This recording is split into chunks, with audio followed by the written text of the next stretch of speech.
Hey there, Mike. Hey. Welcome to episode 11 of Call to an Interview.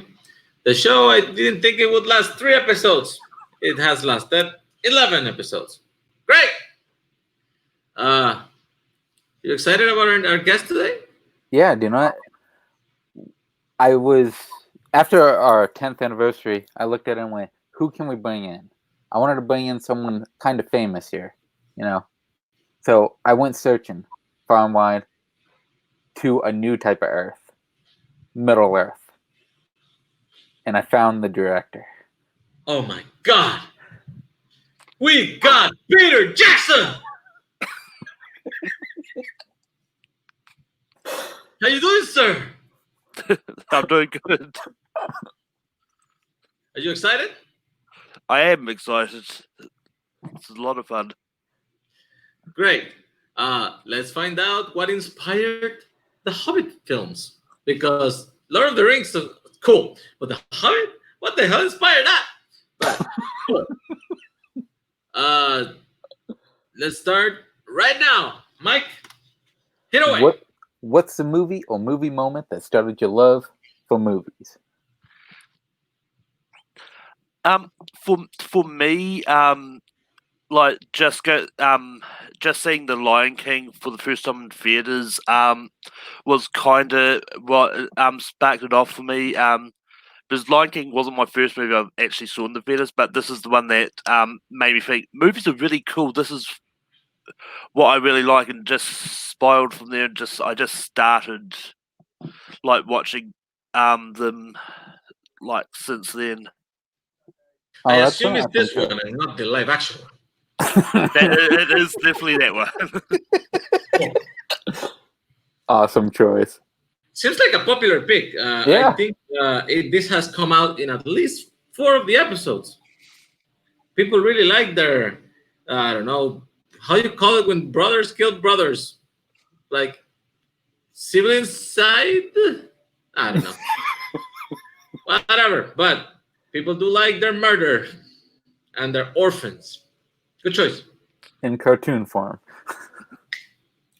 What was the first movie you remember seeing in theaters? It couldn't be like if you have a good memory when you were a kid and your mom took you, or what's your memory? The first movie I remember seeing in theaters is actually the Casper the Friendly Ghost movie from '93. I think Nice. It was one of those ones like my granddad just took me to the theaters one day, and it's just one of those ones that I remember just because it was the first time I sort of remember a movie sort of to this day, and just remember actually sitting down and watching something with my family and all that. So yeah, this is actually a pretty underrated pick. Yeah. I really, really like this. It's the one starring Bill Pullman and Christina Ricci, where they get called into a house to investigate spirits for the owner, because the owner wants the ghosts out because there's supposed to be a secret treasure hidden inside the house. I don't even remember. Is this a Chris Columbus movie? I don't think so. No. No? It may have been produced by him, but I don't think it was. I may be embarrassing myself, but I really like this. Also, I think Devon Sawa plays Casper for once when he's alive and he kisses Christina Ricci. Which is a little creepy. Still, good pick. I really unexpected one, but I really like it. Also, Dan Aykroyd shows up as a Ghostbuster who's afraid of hunting ghosts. Weird. Yes. If you could pick one movie from any era to be able to see in theaters, which movie would you choose? For me, I'd have to go all the way back to 1939. Go for Wizard of Oz. This is one of my all-time favorite movies, and it's just one that I really love. See, just because I've always loved reading the books, I've always sort of loved movies that come into the fantasy realm, and it's just one of those ones that I kind of wish that during once the theatre started opening over here, there's one of those ones they picked to bring back to the big screen. But I mean, they might still do it, but it's just one that I think is a really good movie. And it's one of those ones that watching it on a small screen, it's one of those ones that you don't get the same thing as if you were to watch it on the big screen. I really don't think. I'm with you on this. This would actually be a cool one to see in theaters. I think the switch between the black and white and the Technicolor kind of have a good impact. You know, we were kind of talking about something related the other day about Oz the Great and Powerful, how that, which is a bad movie. Let's be clear about that. But still, when it opens, it has like the letterbox square and black and white. And then when he flies into Oz in the balloon, you get the sweeping opening of the screen where you turn into letterbox and turn into color. And there's a similar thing in the original Wizard of Oz when it just jumps. She opens the door of the house in Oz and everything is now bright in color. That was pretty impressive to watch on the big screen. I completely agree with that. I like this movie. Don't love it though. I like Return to Oz. I'm that guy. But, you know, pretty good pick though. Pretty good pick. Did you get to experience physical movie rentals like VHS or DVD? You know what? Laserdisc too. Count it. I mean, I really did get to experience it. There's it's. I mean, all our video rental stores are all closed now. But it's one of those ones like up to before they close. I constantly would go into the movie the thing and hire out movies that I wanted to see that wasn't on any streaming services over here. But for me, like, there's nothing's going to ever replace physical media and actually go to a video rental store and just talk to the people behind this, like, what would you recommend, and like all that. I actually think we have a similar situation. Well, you're probably way better off than we are because Central America sucks. But yeah, there is, to this day, there is no formal legal streaming option here other than Netflix. I mean, you got Netflix, and be thankful you have that. If you want anything else, the only legal way right now is to go through a cable company. Get cable that includes a VOD service, and then you can rent from their VOD. But their VOD is pretty weak and pretty full of random 80s and 90s movies. So if I wanted to see, for example, the movie that just came out this year, like Onward, I don't have a choice. I have to wait till they actually decide to put that on their service, which is probably even 1 year later. So you either steal it or you VPN it. So cool. Yeah. Physical media. All the way. What's your favorite video store before they closed? For now. Yeah, for me, the one I always went back to, and this is not me pandering at all, is Blockbuster Video. That is just, it's just one of the they always had a really good selection, and it's just one of those ones that stayed, like in New Zealand for a good period of time. Like we had like other ones like United Video and Video Easy and stuff like that, but I think Blockbuster was the greatest, was just because it had a better selection. I think a lot of the staff that worked there was just fun. Blockbuster Video, over 10,000 movies in each store. Cool. That counts like 100 copies of the same Austin Powers movie, but still fair. Still fair. So, since you do not have our popular choice of family video over there, where do you get your porn? Well, I mean, like it's just basically we have to find streaming if we really want to go there, because we've got no video stores over here now. So everybody brings up here like the family video story with the dark room in the back. Interesting stuff. So since you actually did go to a video store, what was the first movie that you chose to rent by yourself? And this means washing dishes at your grandma's house on Sunday night and getting a quarter. If you stand a quarter, write a movie. I don't remember what the first one I read by myself was. I think the first one I actually remember is probably renting Lion King back when I was at school again. Because it was just one of those ones like I was wanted to revisit some like Disney movies and that, so I was like went there and see what was there. Like Lion King was there. And I think I picked up Dumbo and a couple others as well. Dumbo is a particular pick. That movie is like an hour long. You can actually put it on a loop, watch it 3 times on Titanic, it would still be playing. That is true. That is true. But I kind of like Dumbo, even if it's a little racist. Still, it's not a bad pick. Who's your favorite actor? My favorite actor would probably have to be Tom Hanks. He's just one of those ones that that I've got.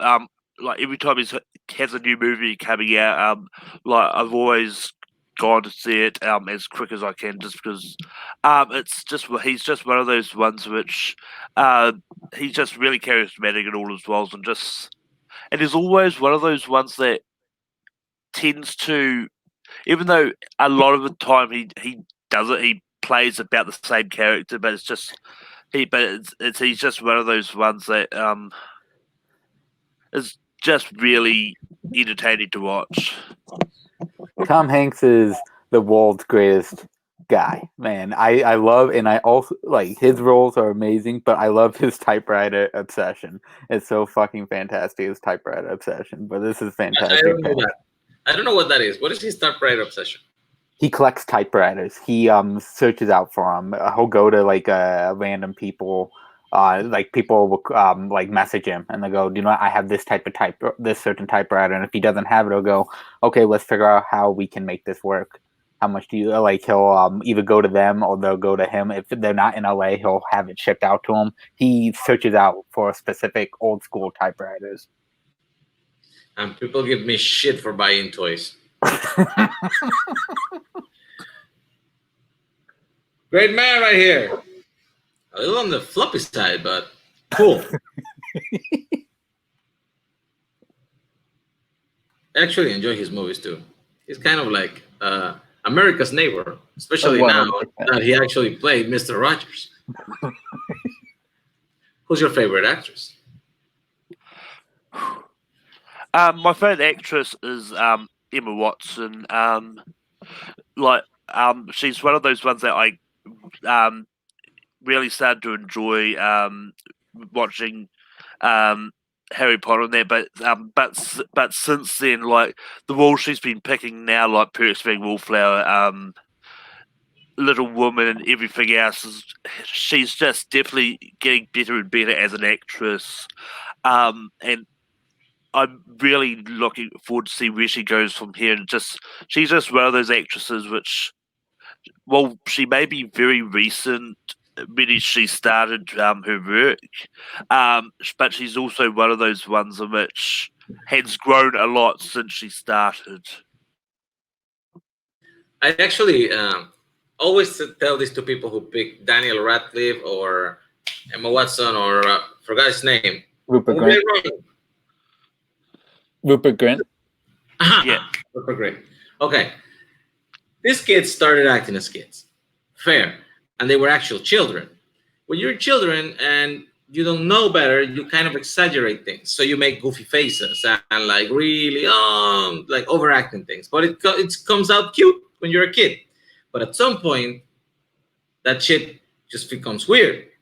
And it's particular how it happened to them on different parts of the Harry Potter series. Like for example, Rupert Grint's thing became very, very old by Chamber of Secrets, just the second movie. And I was like, kid, this is not working. And he actually adapted, became a better actor for it. I felt the same with Emma Watson in Goblet of Fire. I think Goblet of Fire is her weakest performance of the series because she kind of was trying to keep doing what she was doing in the first three movies, and it didn't feel right anymore. But she adapted and became a great actress. I think Daniel Radcliffe was the one that took the longest, and he had that thing in Order of the Phoenix. But they all actually adapted, and I like that after they came out of the Harry Potterverse, they actually have tried like interesting independent films in their and weird little products. And honestly, Emma Watson, dude, she was great in The Perks of Being a Wallflower. I love the Bling Ring, even if most people don't. And even though she couldn't sing for shit, I mean, there could have been worse bells.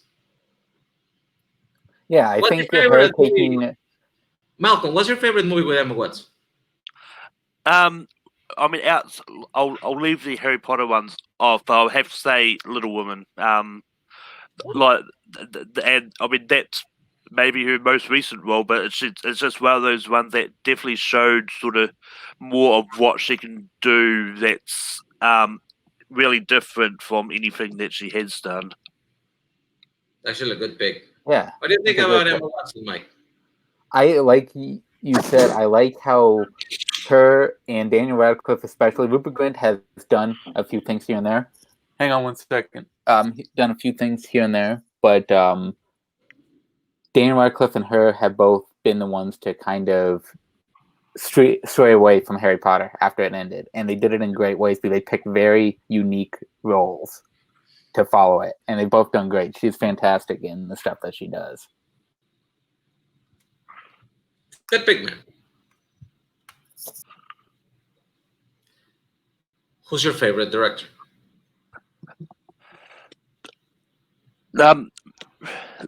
This is actually really tough because I like directors, but like for me, I have to say Taika Waititi. I think what he's sort of done in his short span of work, from Eagle versus Shark all the way to Thor Ragnarok and on moving on, but it's like Taika Waititi's like his comedy, like it may be a lot darker than what some people like, but it's just one of those ones that I think as a Kiwi it just really works for me because his comedy is just one of those ones that you can watch it and just you're always laughing, and with how dark it can get at times, and everything he does is really fun, like especially that from Boy.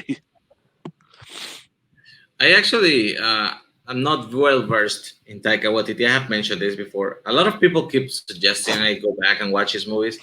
I think especially the one I actually need to watch is What We Do in the Shadows, since I'm a horror guy, and it's kind of a big blind spot that is. I know it's horror comedy, but still counts.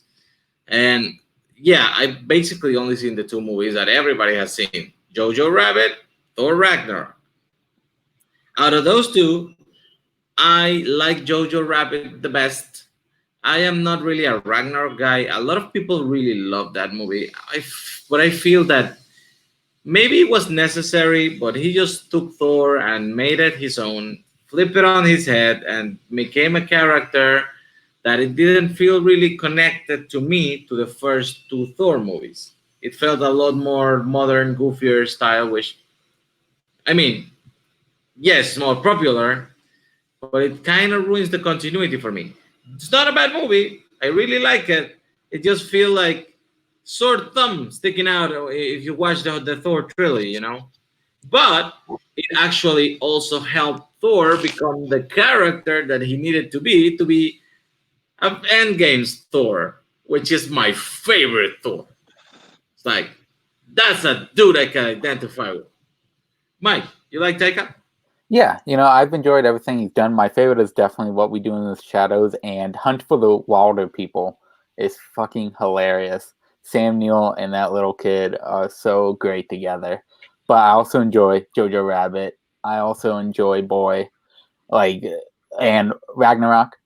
It has Jeff Goldblum. Fucking love it. It's a great fucking movie. Yeah, this is a great pick.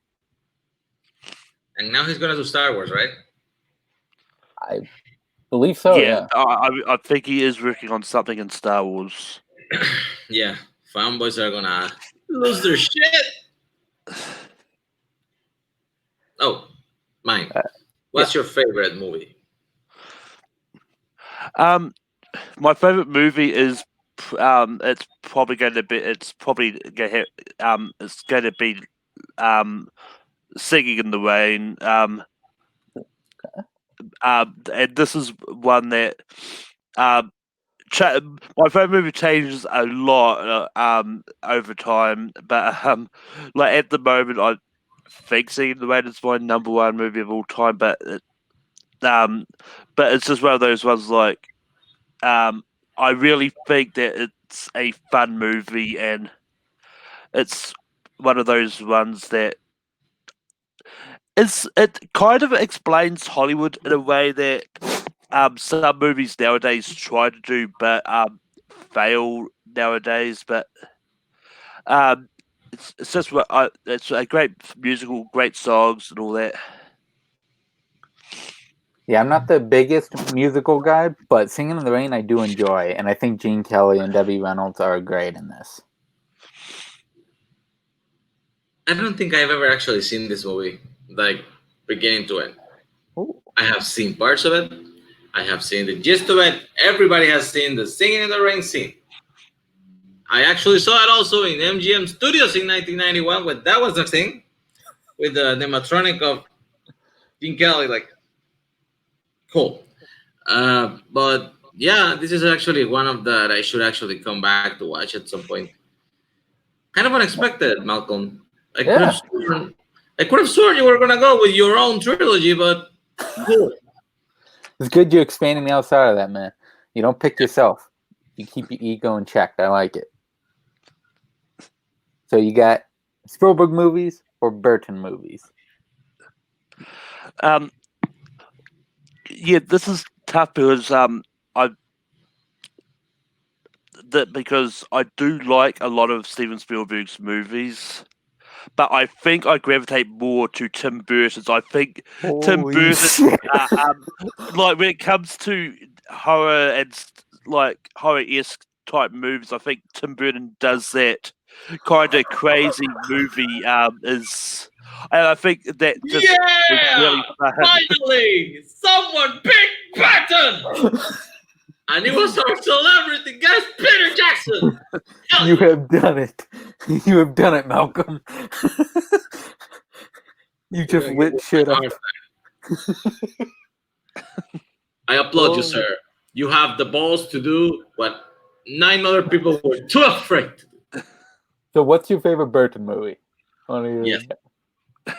My favorite Burton movie is it has to be one they actually saw for the first time this year, and that's Beetlejuice. Ooh, shit, that's a great pick. And I'm surprised that's the first time you've seen it. Is this year?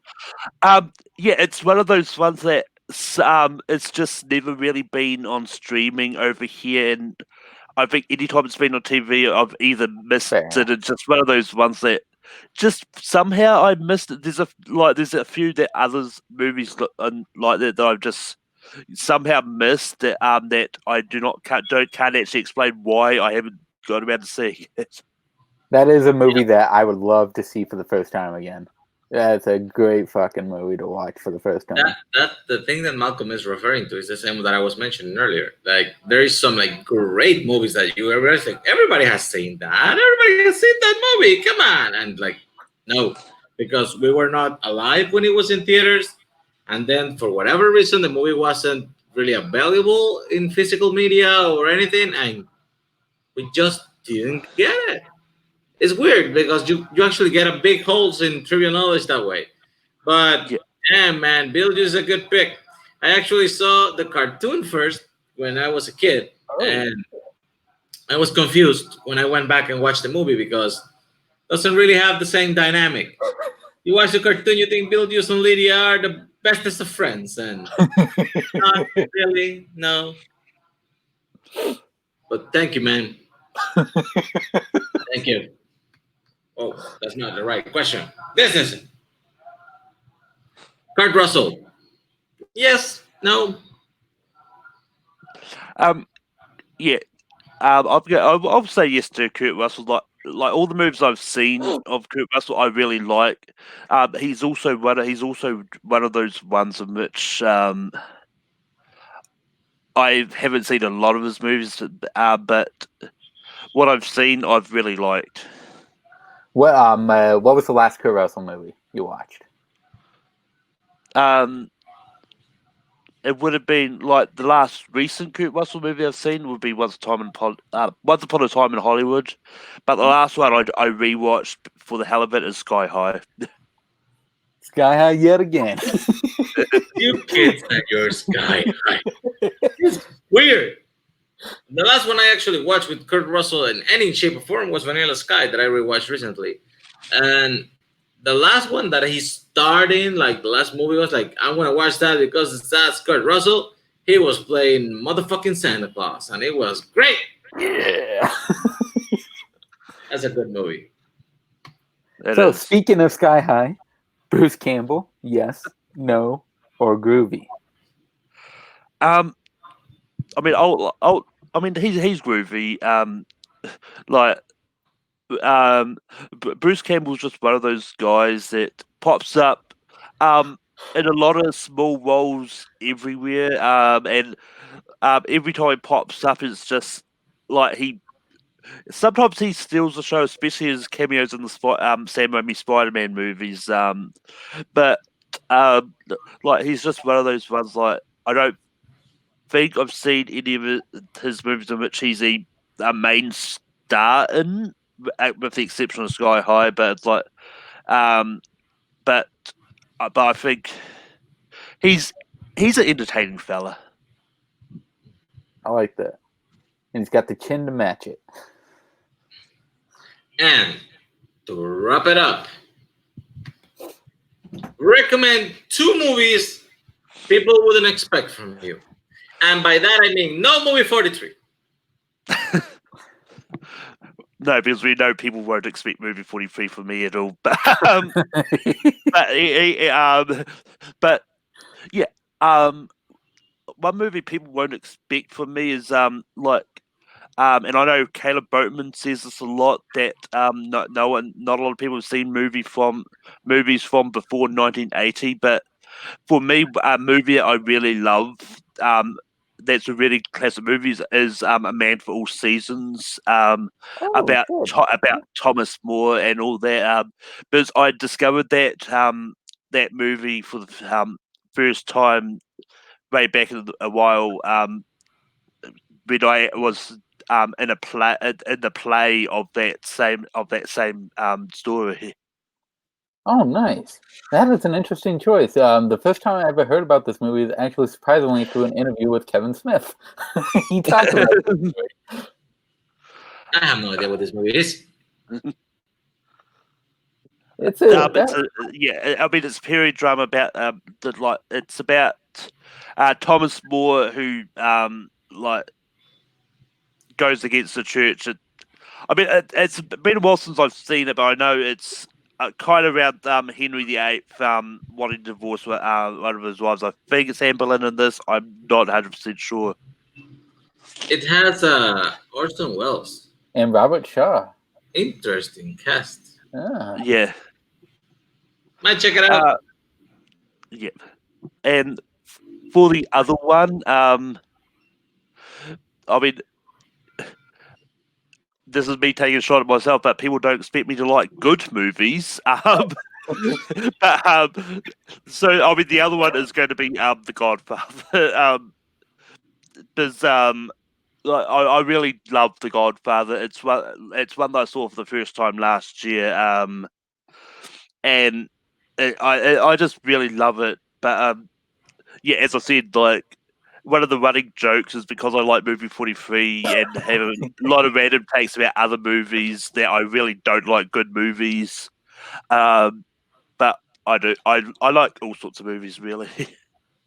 Yeah, and look, with The Godfather, I have not always been the biggest fan of Godfather, but I respect the fucking choice. It's an amazingly made movie, so I get it. And this is a good recommendation for people. I honestly also watched this movie late. I think I was on my 20s when I actually sat down and decided to watch this. And I was so enthralled by the world, the ambience. It's one of those movies that kind of takes you and puts you somewhere else. And I liked it so much that I sat down and watched the second one right away. And I was like, damn, I should keep this train going. So I watched the third one. Felt different though. Not as good. It's not bad. Most people hate the third one, but this one is still the best. Second one actually, I think, has the benefit of being more Michael centric. It doesn't have the original. God damn, I'm just blanking. Who's the fucking Godfather? Marlon Brando. Marlon Brando. It doesn't have Marlon Brando.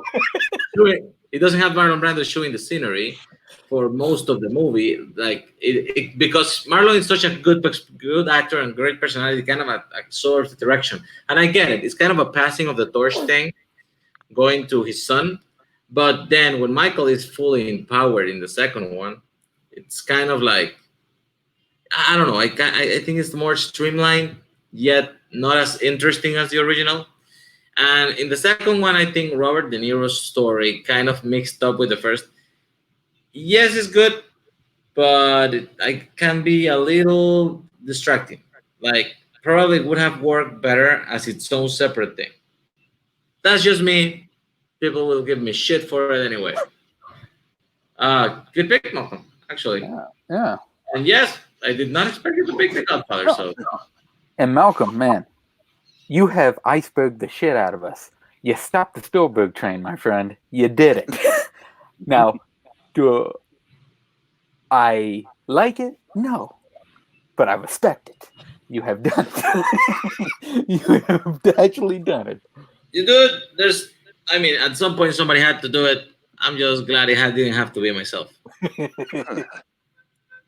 That's it, guys. So, thanks everybody for coming to the show and watching us talk to celebrity guest star Peter Jackson for 30 minutes. Thanks to Mike. Thanks to Mr. Jackson. Everybody loves them. Have it. And we'll see you next time on the best interview show with the most original content in the world. Carlton Interviews. Bye-bye.